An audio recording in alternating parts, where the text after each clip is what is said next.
بسم الله الرحمن الرحيم. اللهم صل على سيدنا وحبيبنا ونبينا ومولانا محمد وعلى آله وصحبه وبارك وسلم. رضيت بالله ربا وبالإسلام دينا وبمحمد صلى الله عليه وسلم نبيا ورسولا. معزز ناظرین، السلام علیکم ورحمۃ اللہ وبرکاتہ. آج انشاءاللہ العزیز ہم آپ کے سامنے میلاد کیا ہے اس پر تھوڑی سی گفتگو کریں گے. رسول اکرم نبی مکرم نور مجسم شفیع معظم سرکار دو عالم صلی اللہ علیہ وسلم کی آمد کی برکت سے اللہ تعالیٰ جل وعلا نے ہم پر احسان جو فرمائے، ان احسان پر، ان احسانات پر اللہ تعالیٰ جل وعلا کا شکر بجا لانا، یہ معزز حاضرین میلاد ہے. اب اس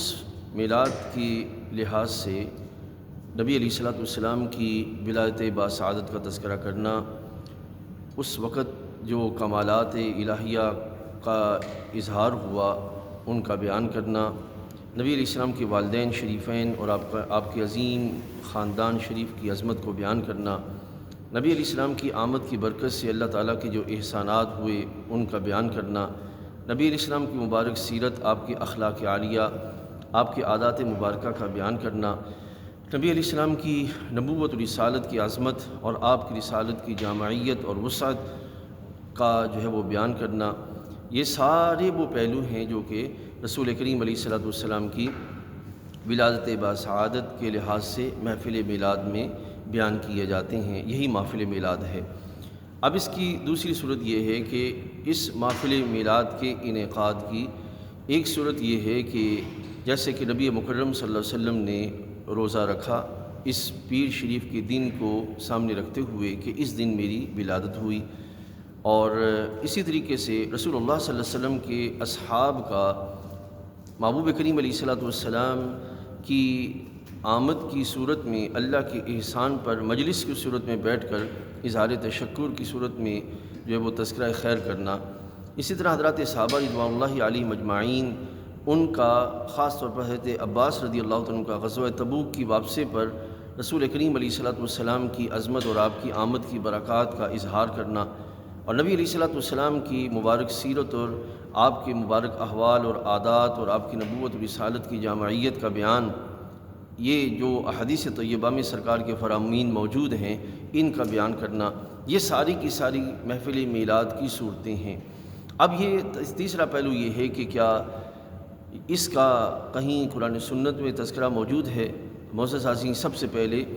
حضرت آدم علیہ السلام، حضرت موسیٰ علیہ السلام، حضرت عیسیٰ علیہ السلام کے کمالات کا خاص طور پر وقت ولادت ان کا تذکرہ ہونا، نبی کریم علیہ الصلوۃ والسلام کا خود اپنی ولادت اور اپنی جو بعثت اور نبوت اور رسالت کی جامعیت کا بیان کرنا،